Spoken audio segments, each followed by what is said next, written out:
Creek, can you take me higher? Not much for a city boy, but the women I find in my sauce is soy. Can't call myself a countryman, cause I sit on my don't work my land. One of these days I'll give a damn. Till then, well, I am what I am. Just call me a New York redneck. Where's the banjo? Play that Bella Flag. Yeah. And I might be high class, but my liquor is more. They took my land, so it ain't my fault. Just call me a New York redneck. Ain't my fault. It ain't my fault.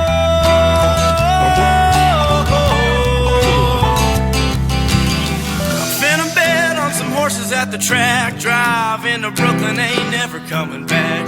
Tim's on the ground in the concrete jungle. I might get into a little rumble. Ain't nothing but a high-tailing man. Bred on the farm, so I work with my hands. Just call me a New York redneck. All right, what's up, y'all? Welcome to episode 10 of the Sportsman Dan Show. I'm really excited about this episode. I've been seeing a lot of interesting stuff. Professor Sports Cards, Cage Lawyer, a lot of other great content creators out there, but everyone is yelling about breakers. Lawsuits, scams, whatnot drama. But here's a real question. Are breakers the problem or just a symptom? I say that because we all know the difference between gambling and collecting. I would say what I've been seeing so far in the hobby, maybe it's predominantly collectors, right? Let's not get it twisted. But I would say probably 25% of the hobby right now is infiltrated, for lack of a better word, by gamblers, flippers, they have absolutely no connection to these cards. They don't care about them. They look at it as a means, right? They were flipping shoes before. Before they were flipping shoes, they were probably, who knows what they were flipping. But I would say that's maybe 25%. 75% are still the collectors, the guys who are looking for Chipper Jones rookie cards, the guys who are going to pick up a 1974 Dr. J. It's a PSA 4, but it's a 1974 Dr. J. Here's one of my favorite ones. A 2025 Topps NSCC Silver Pack Kobe Mayo Gold Refractor, numbered to 50. I knew 50 out of 50. I know this camera's probably terrible. Let's see if I can do a little better here. It's a PSA 7. Nobody wants a PSA 7. I do. It's numbered 50 out of 50. That's the gold refractor. Oh, here's another great one. And I'm not just going to show cards the whole time. But Enrique Bradfield Jr., 101 wild card. Look, I play a little blackjack. I've been known to play some blackjack. I got real lucky my first time at Vegas. Real lucky. Like that card. Like a little 10. I don't recommend people get wild card for flipping and resale value, but this is a collector piece, and that's a sick card. And here's another one. If you know this guy, you know ball. Jose Garcia. You might know him now, Jose Barrero, fantastic shortstop for the Norfolk Tides. He actually changed his last name after his mother passed away. It's a pretty cool story with him, Jose Barrero. But anyway, this is numbered to 10. I mean, I think this card was $2, $3. This is sick. And yeah, he's a 27-year-old shortstop, I believe, but I think he could break out like a Jeremiah Jackson. He has a ton of talent. But anyway, I guess that just more reinstates that I am a collector and not just a flipper, although I do sell cards, and I do flip cards, and I'm honest about it. What I'm not into is a manufactured hype. Collect guys that you like, collect the players that you love to watch. People who aren't into that aspect of it, I'm not able to really talk to that much at shows, I feel like, because they're just looking at margins and all that. I really just want to talk sports most of the time, and if you let me know who your favorite player is and you really like it for a personal collection, I guarantee we can make a deal, because that's the kind of stuff I like to do. I kind of look at it as I curate cool cards from people coming up to me and from what I see, and then hopefully People also like the cool cards that I curate, and it all works out. But it's not at the end of the day about margins for me or getting the most out of every transaction, which sometimes really bothers me. And that's I'm getting a little too psychological here. But while we are, the live auctions. Let's get back on topic here. The live auctions, right? There's a reason why people have a problem with breakers, and it's the live auctions.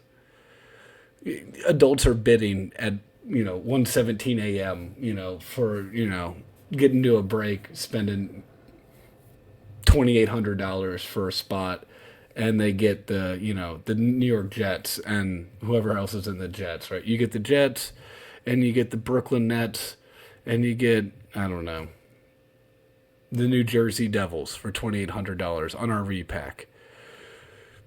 Or, you're up late buying a card and it's shill bidding. I've seen a video of a guy who, it's pretty sad because it seems like he wasn't very educated in the hobby, and he's at a card show. It might have been, was it King of Cards? It might have been his video, but the guy comes up, right? A lot of people have probably seen it. And he's like, it's a $30 card, and he paid $1,200 for it on Whatnot. And he's like genuinely so sad. Which, first of all, you just deny that on the bank, right? You're not paying for that. You're not going to pay $1,200 for a $30 card. If anyone ever gets in a situation like that, y'all probably know. But no, no way are they getting your money. You got to shut that down the minute you pull up 130 point. But this guy didn't know. He's on there getting into the hobby, and honestly, it was shill bidding, probably is what it turned out to be, because he said that he swiped right and he didn't see that the price went up by so much. And by the time the transaction was done, it was $1,200, and the guy told him goodbye. If anybody ever tells you goodbye, you're probably in trouble. I'm not here to really make an opinion on it. I have some friends who are breakers. I know people that break. I think I've, bought into breaks before. If you're trying to get into a product that you do not have, maybe you're not going to buy, pick any box. Let's just make it simple. Stadium Club's about to come out. Maybe you don't have $150, $200 to spend on Stadium Club, but you do have $18 or $20 to pick a team. I'd rather just go get a couple packs. But you can do whatever you want, right? It's your money. I'm not gonna. I don't like government regulation, because at the end of the day, all these lawsuits all they're gonna do is, it's not gonna shut it down. It's legal to gamble. It's legal to do these things. It's just gonna put in maybe more government regulation and taxes. So who ultimately pays the price? The consumer. I'm not here to shut down anyone. I do think that there's a lot of corruption and a lot of greed and a lot of, I talked about last episode, lie, cheat, steal, right? Like that's the name of the game for a lot of people. It's not everybody though. Like I said, maybe 25%. And we'll go back to my next topic that I touched on last episode too. The middle class collector is disappearing. I already love this angle, so I'm going to double down on it. I'm curating the greatest $5 box of all time.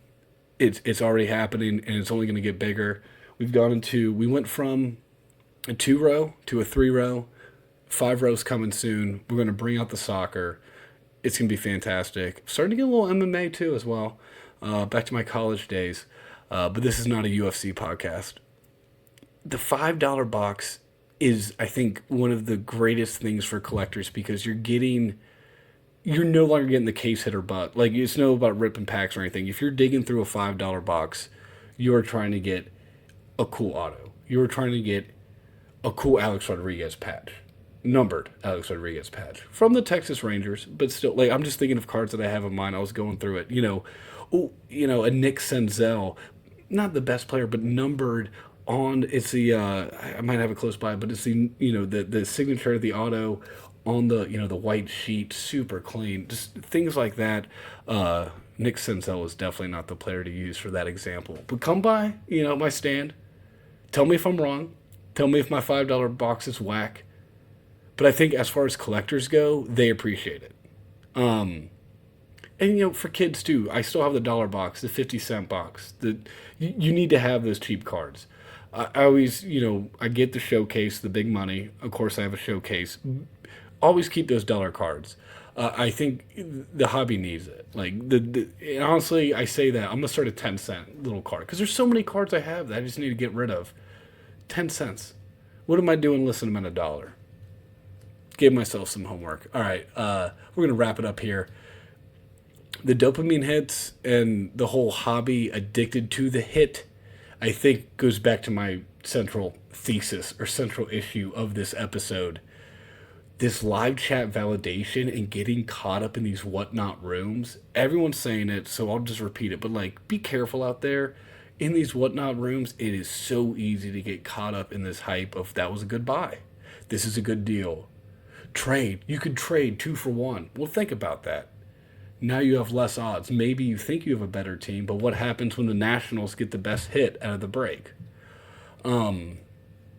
It's a lot like sports betting culture, and that's what makes me pretty worried because I think sports betting needs to be cracked down on. Like I said, I took my brother to Vegas for his 21st birthday, so I am not going to sit here and be a hypocrite. But it's out of control. Sports betting's out of control in this country. You cannot watch sports without getting a parlay shoved in your face. And like I said, I think if you want to bet, go for it. I'm not to say I'm all for it, but I've placed a few bets in my lifetime. But we don't need this. We don't need this taking over the hobby. I see why a lot of those old guys are so grumpy now. I've only been selling for coming up on 2 years, and I'm not grumpy. I love the hobby, and like I said, 75% I think out there are still pure collectors. It's maybe the 25% I was ranting about here for about 12 minutes. But thank you everyone who listened, and yeah, come out to the March 14th show. I'll be at the Norfolk Masonic Temple, my first time. And you do not have to be a Freemason, for the record.